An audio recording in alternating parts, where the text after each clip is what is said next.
দর্শক স্বাগত আন্তর্জাতিক সংবাদে আপনাদের সাথে আছি আমি নুজহাত রাহনুমা। নেপালের প্রধানমন্ত্রী কেপি শর্মা ওলি পদত্যাগ করার পর কাঠমান্ডুতে অনির্দিষ্টকালের জন্য কারফিউ জারি করা হয়েছে। এছাড়া সহিংস পরিস্থিতি নিয়ন্ত্রণে আনতে নিরাপত্তার দায়িত্বও নিয়েছে সেনাবাহিনী। বুধবার রাজধানীতে বিক্ষোভের খবর না পাওয়া গেলেও বার্তা সংস্থা রয়টার্স জানিয়েছে কাঠমান্ডুতে বিশৃঙ্খলা তৈরির চেষ্টার অভিযোগে অন্তত ২৫ জনকে আটক করা হয়েছে। পরিস্থিতি অনেকটাই থমথমে রয়েছে এবং রাস্তায় সেনাবাহিনীর গাড়ি টহল দিচ্ছে। কর্তৃপক্ষ এবং বিক্ষোভকারীদের মধ্যে আলোচনার প্রস্তুতি চলছে বলে জানিয়েছে রয়টার্স। এর আগে মঙ্গলবারের বিক্ষোভ ও সহিংসতায় আরও ৩ জনের মৃত্যু হয়েছে দেশটিতে। গত রাতেই চলমান সংকটের সমাধান খুঁজে বের করতে বিক্ষোভকারীদের আলোচনার টেবিলে বসার আহ্বান জানান নেপালের সেনাপ্রধান জেনারেল অশোক রাজ সিগডেল। সামাজিক যোগাযোগ মাধ্যমে এক ভিডিও বার্তায় বিক্ষোভকারীদের সংযম প্রদর্শনের আহ্বান জানান তিনি।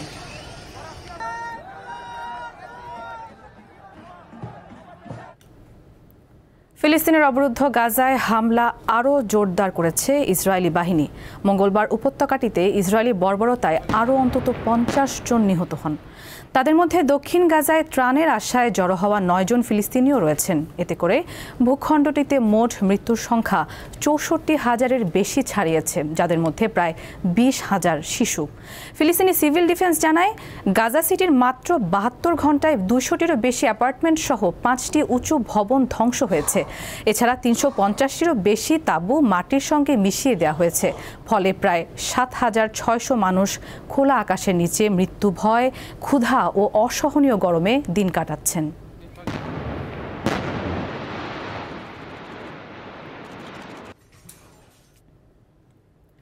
গাজায় মানবিক সাহায্য পাঠাতে উদ্যোগী Global Sumud Flotilla for Gaza নৌবহরের আরেকটি নৌযানে সন্দেহভাজন ড্রোন হামলা হয়েছে। এর আগে মঙ্গলবারও বহরের প্রধান নৌযানে ড্রোন হামলার অভিযোগ করে সংগঠনটি। নৌবহরটি তিউনিসিয়াতে সাময়িক যাত্রাবিরতি দিয়েছে বলে জানিয়েছে সংবাদ মাধ্যম আল জাজিরা। বহরের প্রায় সব নৌযানই এখন তিউনিসিয়ায় অবস্থান করেছে বলে জানা গেছে। মঙ্গলবার ফ্লোটিলা আয়োজক কমিটির সদস্য টিয়াগো আভিলা এক বিবৃতিতে বলেন, ফ্যামিলি নামের নৌযানে তিউনিসিয়ার উপকূলের কাছে একটি দাহ্য পদার্থ বহনকারী ড্রোন লক্ষ্যবস্তুতে পরিণত করে। তবে কেউ আহত হননি বলে আশ্বস্ত করা হয়। তিউনিসিয়া সরকার হামলায় জড়িত থাকার অভিযোগ আবারও অস্বীকার করেছে। দেশটির স্বরাষ্ট্র মন্ত্রণালয় বলছে, সিদি বু সাইদ বন্দরে নৌযানে ড্রোন হামলার খবর সত্য নয়। আয়োজকরা জানিয়েছেন এ ঘটনার পরেও তারা পরিকল্পনা অনুযায়ী যাত্রা অব্যাহত রাখবেন।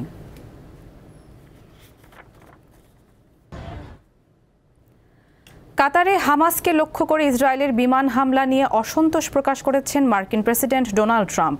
এই হামলা ইসরায়েলি প্রধানমন্ত্রী নেতানিয়াহুর একতরফা সিদ্ধান্ত, এটি আমেরিকার লক্ষ্য পূরণ করে না বলে মন্তব্য করেছেন তিনি।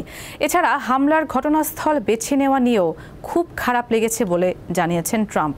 মঙ্গলবার ট্রুথ সোশ্যালে দেয়া এক পোস্টে ট্রাম্প জোর দিয়ে বলেন, এটা প্রধানমন্ত্রী নেতানিয়াহুর সিদ্ধান্ত, আমার নয়। তিনি কাতারকে ঘনিষ্ঠ মিত্র ও বন্ধু হিসেবেও আখ্যায়িত করেছেন। এদিকে ট্রাম্পের প্রশাসন জানিয়েছে যে দোহায় হামাসের আলোচকদের উপর ইসরায়েলি হামলার আগে তারা কাতারের কর্মকর্তাদের হামলার বিষয়ে অবহিত করেছিল। হোয়াইট হাউসের মুখপাত্র ক্যারোলিন লিভিট জানান, ট্রাম্প তার বিশেষ দূত স্টিভ উইটকফকে আসন্ন আক্রমণ সম্পর্কে কাতারকে অবহিত করার নির্দেশ দিয়েছিলেন। তবে হোয়াইট হাউসের এই দাবি অস্বীকার করেছে কাতার। দেশটির পররাষ্ট্র মন্ত্রণালয় বলছে, সরকারকে হামলার বিষয়ে আগে থেকে অবহিত করার দাবি সম্পূর্ণ মিথ্যা। কাতারে ইসরায়েলের হামলায় ৬ জন নিহত হয়েছেন বলে জানিয়েছে হামাস। তবে তাদের নেতৃত্ব হামলা থেকে বেঁচে গেছে বলে জানিয়েছে গোষ্ঠীটি। ফেডারেল রিজার্ভের গভর্নর লিসা কুককে অপসারণে মার্কিন প্রেসিডেন্ট ডোনাল্ড ট্রাম্পের উদ্যোগ সাময়িকভাবে আটকে দিয়েছে ওয়াশিংটন ডিসির একটি ফেডারেল আদালত। রায়ে বলা হয়, লিসা কুকের বিরুদ্ধে আনা ট্রাম্প প্রশাসনের অভিযোগ অপসারণের পক্ষে যথেষ্ট নয়। তবে শুরু থেকে লিসা কুক ঋণ জালিয়াতির অভিযোগ অস্বীকার করে আসছেন। রায়ে বিচারক বলেন, প্রেসিডেন্ট ট্রাম্প এখন পর্যন্ত কুকের কর্মকাণ্ড বা বোর্ড সদস্য হিসেবে তার কর্মদক্ষতা নিয়ে এমন কিছু দেখাতে পারেননি যা থেকে বোঝা যায় যে তিনি তার কাজের মাধ্যমে জনগণ বা বোর্ডের ক্ষতি করছেন। রায় নিয়ে ফেড কর্তৃপক্ষ এখন পর্যন্ত কোনো মন্তব্য করেনি। গত আগস্টের শেষ দিকে কুককে বরখাস্ত করার উদ্যোগ নেন ট্রাম্প।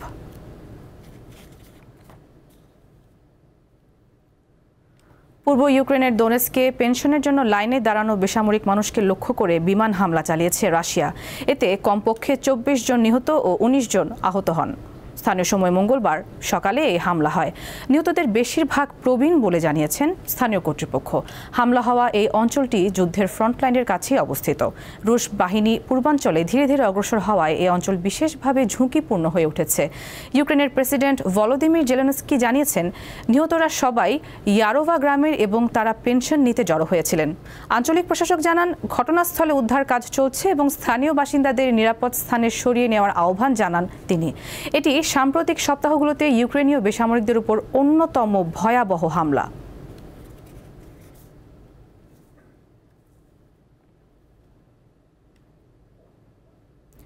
পাকিস্তানে প্রযুক্তির মাধ্যমে লাখো মানুষের উপর নজরদারি করছে দেশটির সরকার।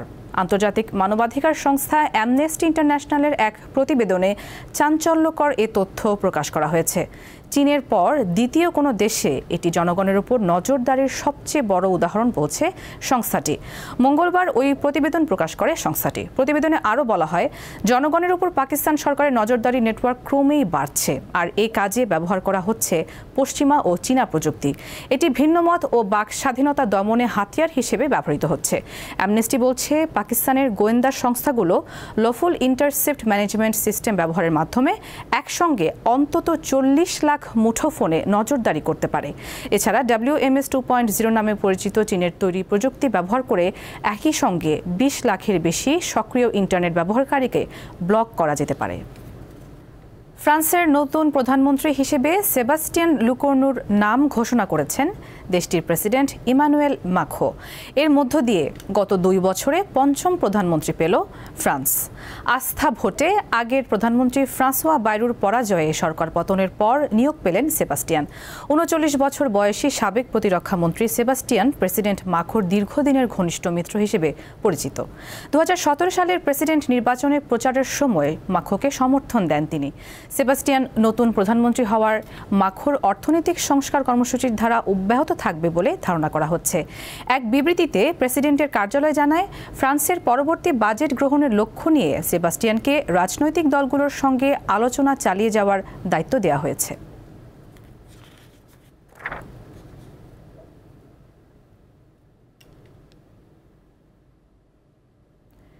ইরাকে গিয়ে গুম হন এক ইসরায়েলি রাশিয়ান গবেষক এলিজাবেথ সুরকভ। দীর্ঘ ২৯ মাস পর ফিরে এসেছেন তিনি। মঙ্গলবার মার্কিন প্রেসিডেন্ট ডোনাল্ড ট্রাম্প এ তথ্য জানিয়েছেন। নিজস্ব সামাজিক যোগাযোগ মাধ্যম ট্রুথ সোশ্যালে তিনি লেখেন, আনন্দের সঙ্গে জানাচ্ছি যে প্রিন্সটনের শিক্ষার্থী এলিজাবেথ সুরকভ, যার বোন একজন মার্কিন নাগরিক, তাকে কাতাইব হিজবুল্লাহ মুক্তি দিয়েছে এবং তিনি এখন নিরাপদে বাগদাদে অবস্থিত মার্কিন দূতাবাসে রয়েছেন। ইরাকের প্রধানমন্ত্রী মোহাম্মদ শিয়া আল সুদানিও সুরকভের মুক্তির খবর নিশ্চিত করেছেন। নিউ জার্সির প্রিন্সটন বিশ্ববিদ্যালয়ের পিএইচডির ছাত্রী এবং নিউ লাইন্স ইনস্টিটিউটের ফেলো সুরকভ ইরাকে গবেষণা পরিচালনা করার সময় ২০২৩ সালের মার্চ মাসে নিখোঁজ হয়ে যান তিনি।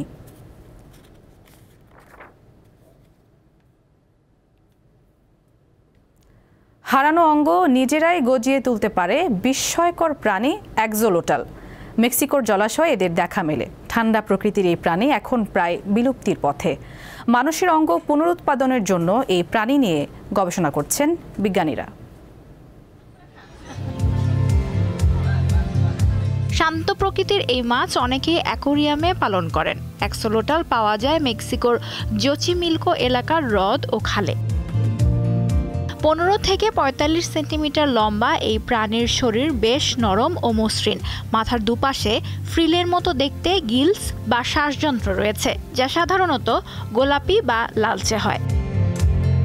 শরীরের অঙ্গ পুনরুৎপাদন করার অসাধারণ ক্ষমতা রয়েছে অ্যাক্সোলোটালের। হাত, পা, এমনকি মস্তিষ্ক ও হৃৎপিণ্ডের মতো গুরুত্বপূর্ণ অঙ্গ ক্ষতিগ্রস্ত হলে পরে নতুন করে তা গজিয়ে ওঠে।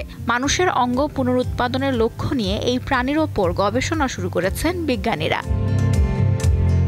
তবে নগরায়নের ফলে জলাশয় ও হ্রদ শুকিয়ে যাওয়া এবং দূষণ সহ নানা কারণে বিচিত্র এই প্রাণী এখন বিপন্ন প্রজাতির তালিকায় রয়েছে।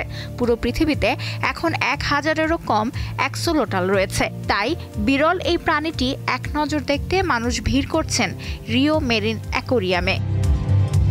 লুৎফা ফৌজিয়া, দীপ্ত বার্তাকক্ষ। বিশ্বের বিভিন্ন দেশে রাস্তা তৈরির জন্য পাহাড়ে টানেল তৈরি করা হলেও চীনে ঘটেছে ব্যতিক্রম ঘটনা।